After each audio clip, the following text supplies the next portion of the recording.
friend of mine just popped in the house, No, it's all and good, man. All uh, good. yeah. Able to adjust. I don't get visitors very often. Hey, that's what I'm saying. Got to take care of the visitors when it comes. It's all good. Yeah. So just not football related. Uh, Okay. uh, who was it? CP, right? What happened with Chris Paul? Did you see that? Talking about with the parent, with it, Yeah. fan. I didn't see the actual interaction, but I did read the story on it. He was pretty pissed. I saw that. Well, I mean, he should be. And it's not like he laid hands on the kid, Oh yeah, yeah. No, he's just, talking. Hey, I'll see See you you later. And later. everybody's like, you can't be doing it. Like, he didn't lay hands on the kid. He's just trying to put the fear of God in him because you don't lay your Sure. hands on women, especially your wife and your mom. You Yeah, know, for sure. I don't care if the kid just, nudged him. You don't go around touching them. That's not Yeah. cool. Yeah, I mean, and as a athlete that's playing a game, that's the last thing you want to have to think about. So I'm pretty sure Chris was Yeah. just out of reaction, trying to, like you said, put a little fear in that kid to hopefully get him to learn his lesson. But it's been a lot of interaction with fans lately in the NBA over the past couple years that I'm pretty sure some type of rule adjustment or something is about to go into place when this offseason hits. Yeah. Uh, I mean, it goes back to what I remember what was it, that the Rumble, and I The can't remember. Palace. Yeah. The Rumble, Detroit, yeah, the Rumble, Yeah. Palace, Ron Artest with the Pacers. Yeah. Yeah. I watched that. I was watching that game when it went down. Oh, good Lord. At First least off, Ben why? Wallace and Ron Artest are good friends now. They actually did an interview about it and talked about it, and it's kind Yeah. of crazy to hear the perspectives because it's hard to say who was kind of in the wrong when you hear both sides of the story. I mean, it's Yeah. kind of crazy. I mean, of course, it's wrong to hit fans, jump in the stands, and all that. Oh, yeah. I'm not saying that's right, but to the trigger part, it's kind of cool to hear both sides of the story. Oh, yeah, definitely. Yeah, the whole fan thing. First off, you need to be more classy than throw freaking full cups of fuck beer Beer at somebody. I mean, come on now. and a supreme That's athlete that trains every day. right. Right? Exactly. Come on now. First, don't be stupid and good Lord, I mean, the It's like athletes are human beings too. Come on now. that would be like me walking in a MMA ring and just thinking I got a shot at whooping at any of these UFC fighters. There's no chance. There's Yeah, no it's like the kid that was bugging Mike Tyson on the plane, right. you know. Exactly. Exactly. How It far must be gone does your baseball. brain have to be at that point, Yeah. you know?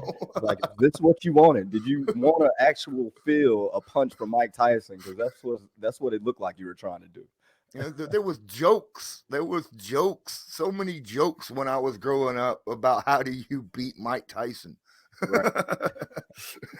And he had a video He, game for God's yeah, sake that knocking out folks. So yeah. I mean, good Lord, man. I mean, you live it's and you just learn.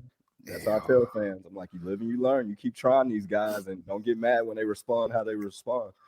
Oh, some fans, like baseball fans, Hmm. they're lucky. Oh They're yeah, lucky that they're up there high in the stands. right. The where the player they take advantage of that, throwing all that shit down It, earlier. What, a couple weeks ago? I You was about remember to say seeing? it was a Hmm. reaction in the outfield, Yeah, and I forget the team that was involved, but yeah, fans is getting a little bit out of hand, huh? yeah, definitely. It's almost to the point where it just needs to be like hockey and just have glass all the way up, all the way around. Screw it. What Yeah. they're gonna do is mess around and go back to the COVID rules to where it was no fan. You had to just stream, watch the games that way. Don't nobody want to do that, so No, they better no. chill, or they're gonna raise the ticket prices up, and only certain type of fans is gonna be at the game. I know, right? And that's not cool at all. You just, I don't know. It's gotten to the point, in my opinion, where some people are just, I don't know. We raise our kids differently than what we used to, and people just don't have the respect they used to have I for agree. other people. And I agree. uh, I a little difficult to come up with something to sit here and talk about for this stream today. So, I know. um, The two things that I was just having in mind we can chat about is Hans had an interview where he was just talking about, having that role as the leading backup guy to Taylor and accepting that role and excited about Matt Ryan. And then I saw an interview. Who was it with? Oh, Reggie Wayne interview, and they were talking about the receiving room and how the receivers feel disrespected from what everybody's been saying in the media and all that. So he really feels like, that's what's going to bring that group together because they're hungry and want to prove people wrong. So we can kind of just bounce off of where they're at right now in OTAs and everything, and kind of getting that feel and that chemistry, getting ready to head into summer break and training camp and all that.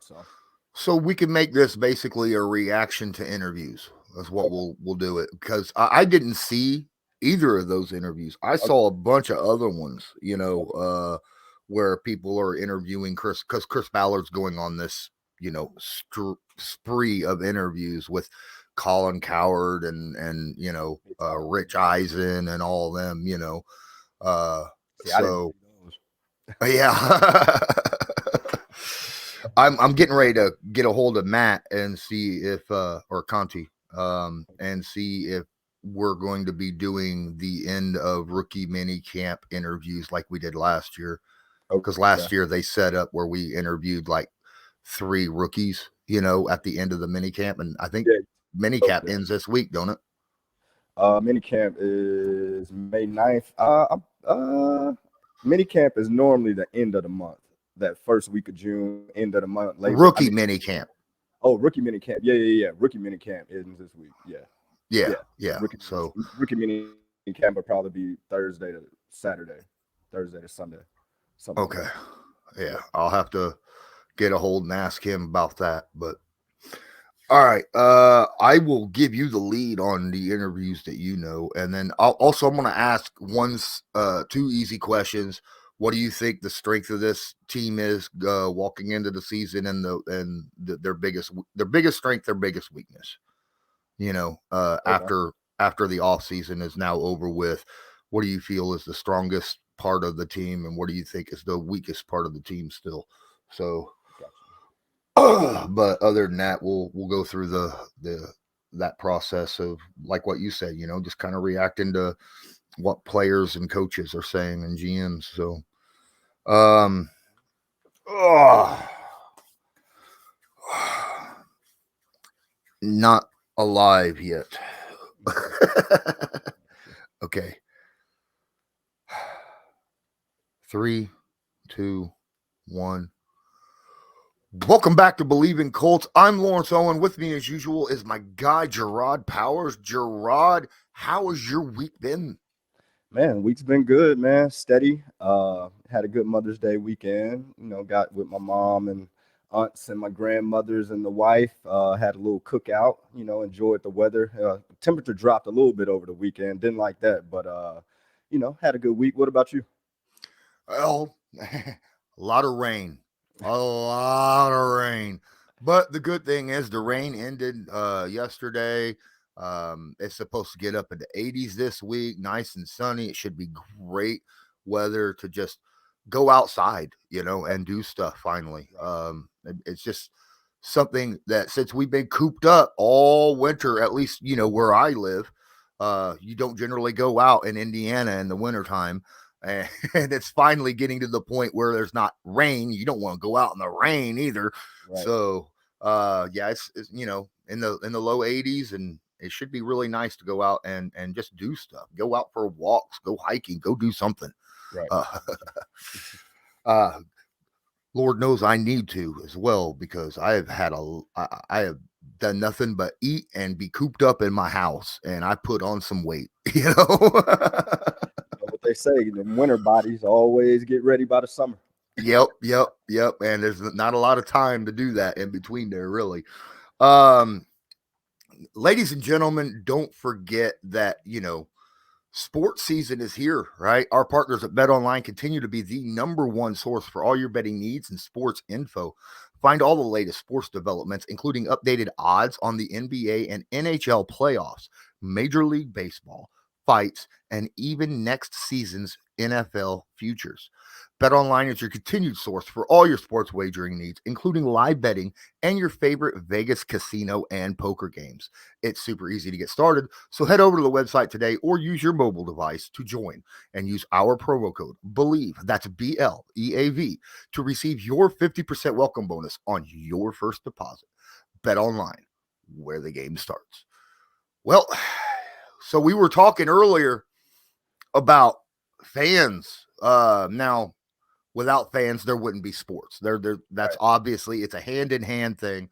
But recently, we've been seeing a lot of news where fans are just jumping in and doing stuff, disrespectful stuff to players. And that's just that. I mean, as a fan myself, it looks bad on me, because they're representing an entire fan base when they do something stupid, right? Like put your hands on a player's family, wife, mother, throw beers out onto the court, throw stuff out on the baseball, at players and stuff where you could legitimately hurt people. And players are just supposed to stand there and be, we're the bigger guy. We're professionals. We shouldn't have to do this. But fans got to realize, hey, these are people too. These aren't robots out there for our entertainment, right? I mean, come on. Nah, you're right. These past, well, I'm not even gonna say the past couple weeks. The past couple years. It's just been a lot of fan interactions with the players that's been more so in a negative light. Let's say that. I think sometimes as fans, I'll give them the benefit of the doubt. You get a little passionate about your team, especially the diehard fans, the season ticket holders, the fans that really care about it. I can understand you having some passion about your team and you want to show that emotion. But at that same time, these players have families. These players, are doing a job. They don't have the fan, I guess, emotion as a player that you would have just as a fan. So I think sometimes that can get a little confusing a little bit when it comes to the fans, especially like the incident with Chris Paul. He gets word. I'm pretty sure he didn't see anything that happened, but whenever you're a player and you got all this stuff that you're worrying about on the court, and somebody's behind you saying, "Hey, somebody just touched your wife, your mother, or whatever the case was," with the interactions, you probably would lose your cool a little bit. That's why I never really fought the players on how they react in that moment in time, because there's no telling how things were worded, the tone of it, the message, or whatever the case may be, to where when you feel like you got to defend yourself or defend your family, you're going to speak out in whatever manner you feel is appropriate to get that message across. And I think everybody saw Chris Paul, telling a kid that he'll see him later, but who knows that Chris Paul even realized, that was a kid not of age, I guess. I know you can tell by his looks a little bit, but in the heat of the moment, you're just reacting to somebody that's, apparently, put hands on your family. So I'm pretty sure this offseason, especially in the NBA, we've seen it with baseball as well. I'm pretty sure there'll be some new rules starting to put in place. I mean, when you think about football, I guess the only thing that they really worry about is fans rushing the field and the security got to chase you around a little bit. But when it comes to fans' interaction with players, I remember a time when I was in college. We were playing Alabama, actually, 2006, and we just had won. We're in Tuscaloosa, walking through the tunnel, and fans were throwing bottles and actually hit a player in the eye with a bottle. So it can get a little crazy, from a player perspective when you're trying to protect yourself and you're on the road and everything's against you and all that type of things. But I'm pretty sure some new rules are about to be put in place in professional sports to kind of just keep that fan interaction with players to a halt. And good or bad, I think the bad is probably going to ruin it for the good, to where players and fans is probably not even going to have a chance to having an interaction going forward if we keep seeing these things happen. Yeah, it would be a sad day where, as you talked about, the actual organization of the NFL or MLB or NHL or NBA or whatever sport it is you watch, MLS, they go to COVID rules like you talked about. Hey, good luck. Now you get to sit at home and watch this instead of doing that. Feel free to throw your beers and your rocks at your TV. Uh, I that would be awful for the general fans. As they say, a few bad apples can legitimately ruin the whole bunch. So that would be an awful situation. But hey, let's talk about the Indianapolis Colts. Okay, we just got done. We had the draft. I think we both liked what Chris Ballard and his team did for the draft this upcoming time. But to me, I'm looking at it and I'm like, what's now that the off season is basically over? What is the best and the worst part of the team? What do I feel like is the strength of this team right now heading into the 2022 NFL season? And what do I feel like still could be a legitimate concern? Now, obviously, to me, my biggest concern is still left tackle. I understand that uh, we have Pryor there, and we drafted Raimann to fill that, but Raimann is more of a project left tackle than he is a legit, day one starter. He's got upside. He's that guy that could legitimately grow into something like that. But and he even had first round, grades on him by some people. But still, at the same time, he's a bit of a project guy. I mean, he was playing tight end for goodness sakes, 2 years prior. So it makes me a little bit worried. So and obviously when you have Matt Ryan back there, you want to protect his blind side. So that is my biggest concern heading into the season. What's your biggest concern? I would say my biggest concern for the team as a whole. I don't necessarily want to say as a certain position or certain uh, guy or player. I just think as a whole on how the season ended last year and how things have been going the past couple years, just trying to find ways to get back to what Colt football has always been, just trying to find the consistency, not trying to just have the 1 year we were good, then the next year we're struggling, then the next year we're good. We're trying to have that consistency to where it's like back in the days. When I say back in the days, we're talking the Peyton era. That's crazy to think that was so long ago. But when you talk Right, about those times, I mean, even the bad seasons was double digit wins. We were always in the hunt, always, right there, maybe just losing that one key game or, whatever the case may be. But it was always double digit wins and playoffs at minimum. You were getting in. And I think the past few years, there's been a lot of pressure on the Colts with all the major changes, especially with the Andrew Luck, surprise retirement and trying to find that quarterback to fit that mold again. I think it's a pressure thing that I'm gonna say is the weakest part. Like, can this team really mentally get over the hump to where they Bleav they belong in the elite of the elites when we're talking about those top teams year in, year out.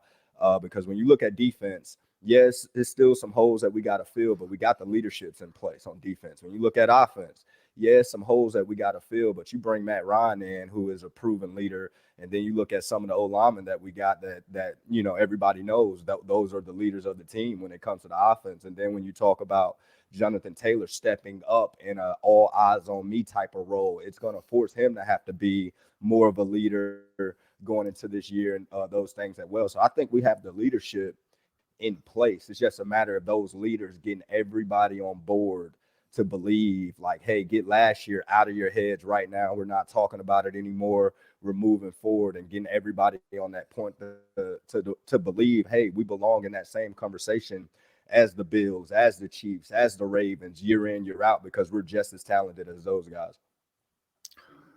yeah, I could see how that would be a legitimate concern looking forward, especially after an article that just came out, with Darius Leonard. Darius Leonard, there was an article posted on him about where, he was kind of fell out of love with football during the season last year.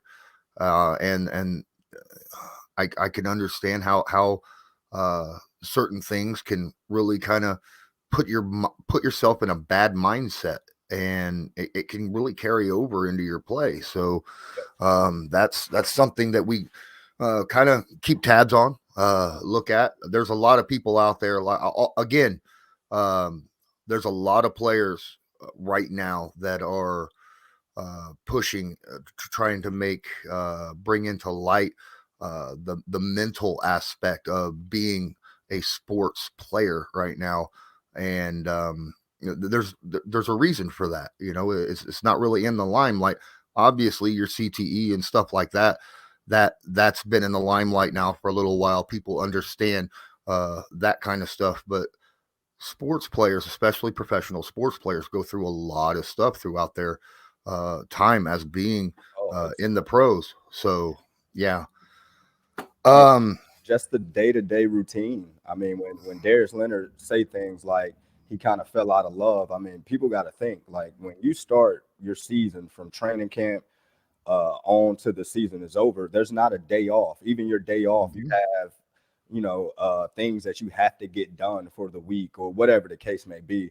So when you're talking about going, and when we're talking about playoffs, when you're talking about 22 to 30 straight weeks of routine, got trying to do whatever you can to stay at the top of your game, because you got to be accountable. The next guy's depending on you to do your job and all those things. And on top of dealing with stuff that's outside of football, family issues, family problems, you just never know what a guy might be going through to where things can weigh on you because a bunch of these guys are young. I mean, I know we was talking about it in another pod. Once you get to 30, everybody look at you like you're old, you're gonna miss a step and all that.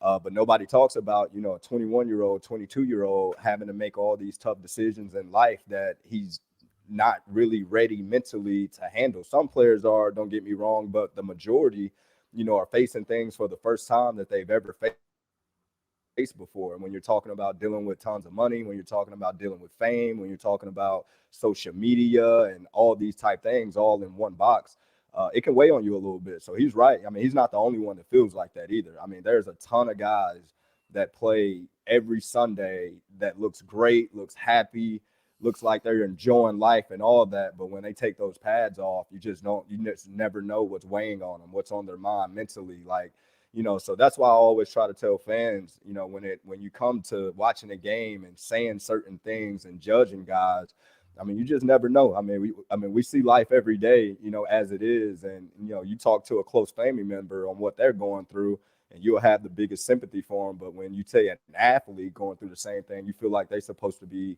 superheroes or whatever the case may be. So, but he's right. He's right. He's not the only one that feel that way. So that's why I'm saying the chemistry of the team has to be there in place to where that level of excitement is always going to be there once you hit the door. Because I've been on teams to where I was just excited to go to work every day just to be around the guys, just because of the chemistry and the I guess the mental level everybody was on. I mean, it feels good when you got guys in the locker room that care about you, that's going to make sure you're okay, that's going to let you know, give you resources to go help yourself out and things like that. So if we get that chemistry where it needs to be, it'll take us a long way. It don't necessarily have to be the talent or the scheme or any of those things. It can just be the guy that's on the field is going to do whatever he has to do in order to win because he loved the dude that he plays next to so much. That's that chemistry and that bond that goes, I guess, unspoken about when we're talking about teams and what it takes to be successful in the NFL. so going to the flip side of that, we were talking about what we felt the biggest weakness going into the NFL, or going into the season is biggest strength. And I'm going to kind of take a little page from your book. I'm not really going to go with a player or a position or something. Uh, Coaching. I think one of the strongest strengths for this team this going into this season will be coaching. We got an enormous amount of depth at coaching right now, not just with Gus Bradley. We also, he's got an assistant that has been a former head coach as well, defensive guy. We got a bunch of ex players, Yep. player coaches that takes on a whole new meaning when you say player coach now. As with the Colts, with Mike and Cato and Reggie being on the team now, guys that the players can look up to and kind of connect with now, not just learn how to be a better athlete, better player for the team. And then obviously the guys that were already there. Well, the replacement of our defensive lineman has me hyped. I can't wait to see what Nate Ollie does over there on the D line. Coach Reich and the offensive coordinator, that whole offensive system, I think is going to look absolutely fantastic with Matt Ryan sitting back there. So the coaching, I think, is going. I think the Indianapolis Colts have a top 5 coaching group right now in the NFL.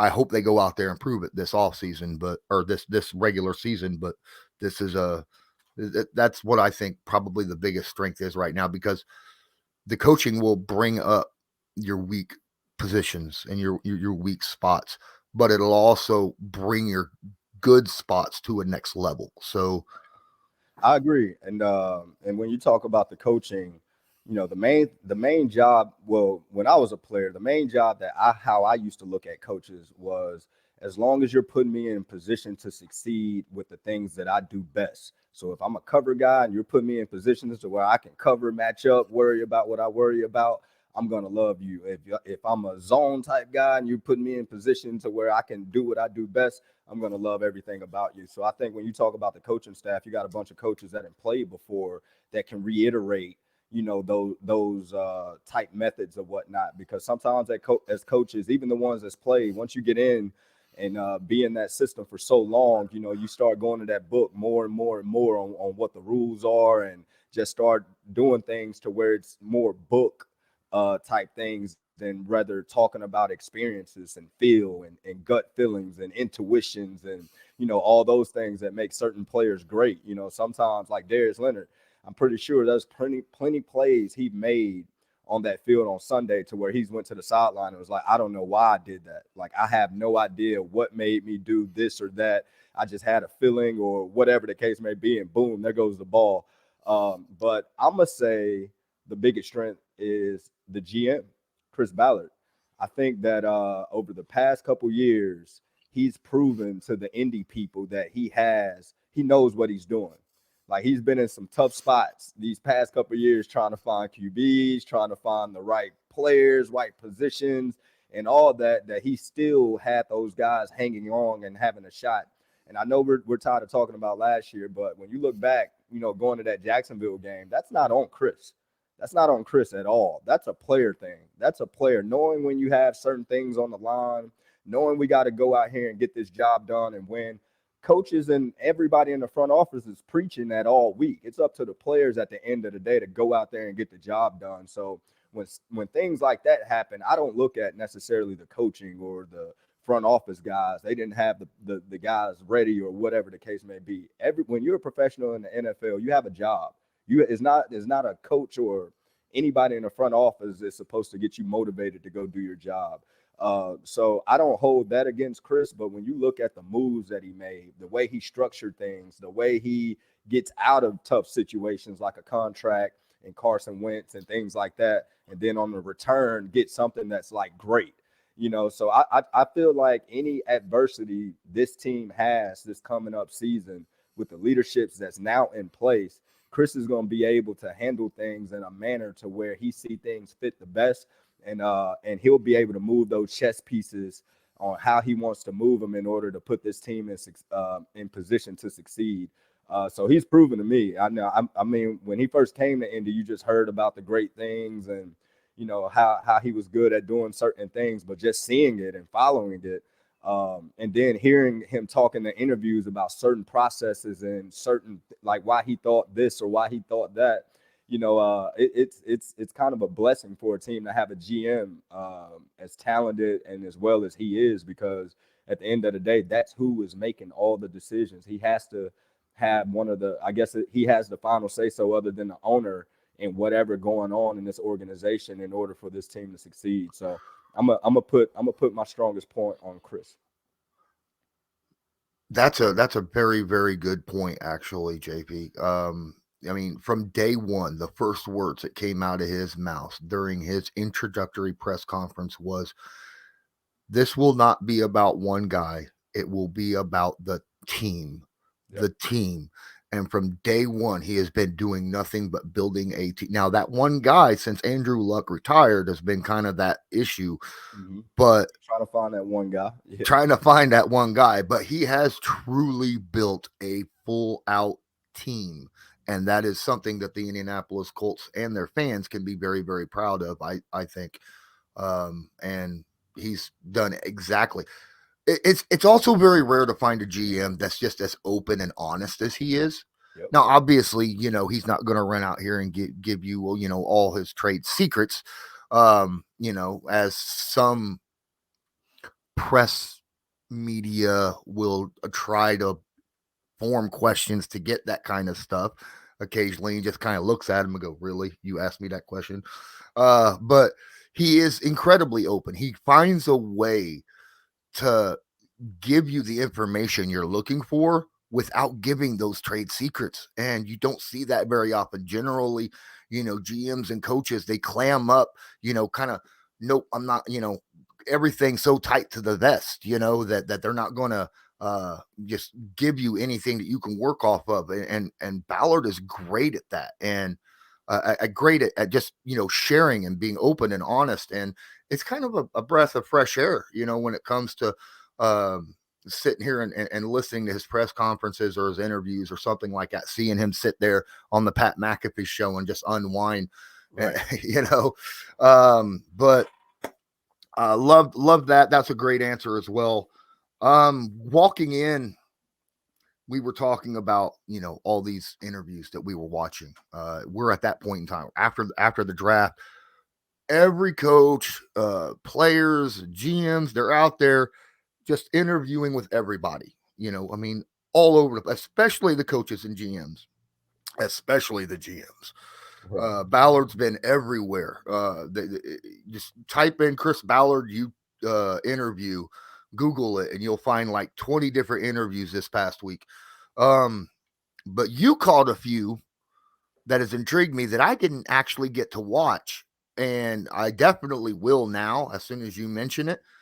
But as soon as I get off of here, you talk about how the one of the biggest things that media, fans, analysts have talked about this past week or this past off season is about how we don't have any, we need more dynamic playmakers on the offense. Mm-hmm. What do the players and Reggie Wayne feel about that? I'm curious. No, so I saw an interview with my guy Mike Chappelle, long time indie reporter. Mm-hmm. He interviewed Reggie and just talking about the receiving room a little bit. And Reggie mentioned how these guys feel disrespected. They see and watch. There's no way you cannot hear or see or watch in today's sporting worlds with the social media and all that stuff. But he said those guys feel disrespected, and he see a different type of hunger in the room. Said that before he took the job, he was kind of curious or worried a little bit because normally when you take job, there's always a veteran or two in the room that the young guys can just follow, watch, learn, listen, or whatever the case may be. It's always somebody in the room that you can kind of follow and know it works for them, so it might work for me.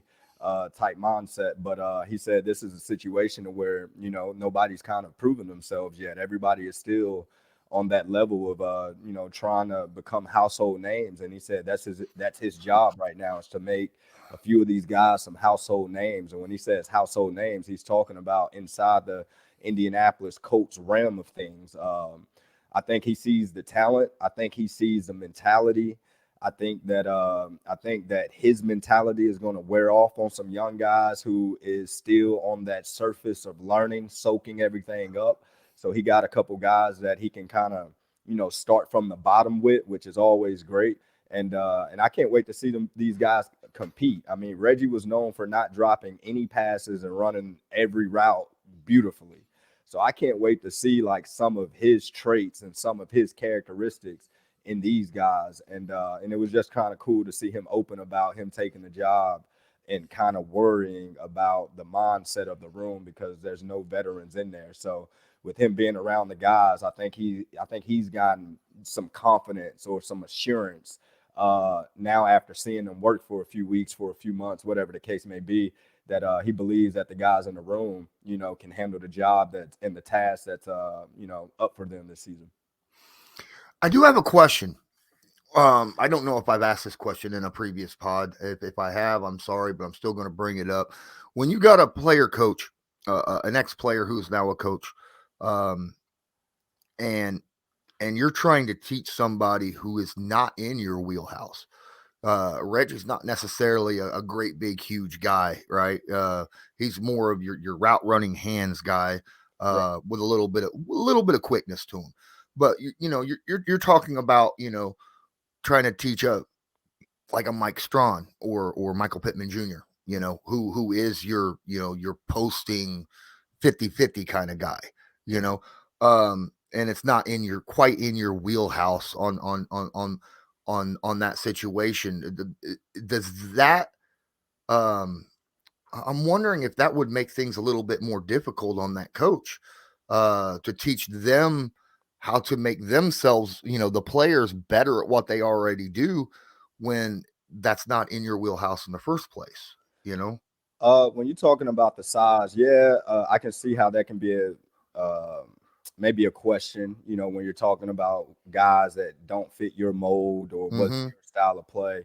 But you've seen all the great receivers. You've seen so many guys come across the league that probably do got some of their size that were great at route running that we just probably didn't notice. It's just like some corners that I speak highly of. The average person might not even like who are you talking about, or whatever the case may be. But when it comes to Reggie, we're talking about a guy that knows the position better than anybody. And if Mm-hmm. anybody want to talk about size and can't do certain things, he'll probably revert back to Andre Johnson. I mean, the guy played with a guy in Miami that was bigger than everybody, faster than everybody, quicker than Mm-hmm. everybody, and still ran good routes.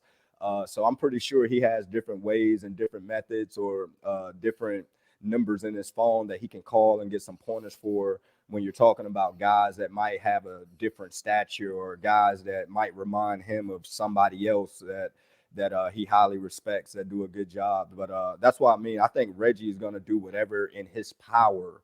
And that means if he got to call people to come to Indy themselves to kind of mentor, show these guys whatever he trying to teach them, I think that he will do that for these guys, and it'll go a long way. That's a really good point. I mean, Reggie has made himself. Uh, I mean, let's face it. Reggie's not just popular among Indianapolis Colts fans. I mean, he's got a name for himself all over the NFL. So, yeah, I'm sure he could reach out and be like, "Yo, Megatron," you Absolutely. know. But yeah, like you said, former you guys. I mean, they're tight. Yep. They are tight, right? So, I'm sure he can get whoever he needs, just to get some pointers and stuff for things that aren't quite in his wheelhouse. But I mean, let's face it, I'm sure he's been taught how to post somebody up on a corner who's smaller than him because I mean, I'm sure he's played against guys that were like 5'10 that were Yep. corners. Yep. Like you So, said. yeah, exactly. Mhm. But so that was just my question about that. I didn't know. I was sitting here thinking, man, that seems like it'd be a difficult thing to have to deal with, especially starting out as a new coach. Right. But that is one good way of really filling out your coaching book, right? Yep. Is just using the people that you've garnered over the years. Um, what's another interview that you watched that really caught your eye this Oh, past week? SB Nation interviewed Hines, and he was talking about just being the backup role at running back, accepting his role, knowing what his role is on a team, what he brings to this team, and then he was just talking about the excitement that he has with Matt Ryan on how he feels the offense is just going to open up. It fits what he does best, and just things of that nature. Talked about the pass on trying to just get that mindset of forgetting what happened last year, moving on, and looking for the new opportunities and trying to make sure that don't nobody miss out on any. So just I don't know. I guess the past few interviews I've seen where everybody's talking about Matt Ryan, it's the same. It's the same echo. Everybody just continue to harp on the leadership, the details, just the excitement of what he brings that they haven't experienced since Phillip Rivers is what he was talking about. He was like, man, he kind of have a Phillip Rivers element to the details about practice and the little things and going to every receiver after every route to explain exactly how he wants things or exactly what the guy should be doing. He said that's exactly the type of things he's trying to learn from and the guys that he's trying to be around. So he sounded very excited about going into this season, knowing his role, knowing he wanted the leaders on the team, and trying to take advantage of the opportunity that's coming for him. It's funny that Hines mentions that because it has spread like wildfire over social media that Reggie Wayne said something very similar about Matt Ryan, saying it makes him sick how much Matt Ryan reminds him of Peyton Manning when it comes to, the details, right? And how he goes about his game. Yep. Yeah. They all got similar traits. And what's funny is that's the last point I'm gonna bring up before we end it here. That's what every team, coach, player, everything, when they have an off game, that's the thing they revert to. They go back to the details, right? They work on the small things, the things that you can, your fundamentals, right?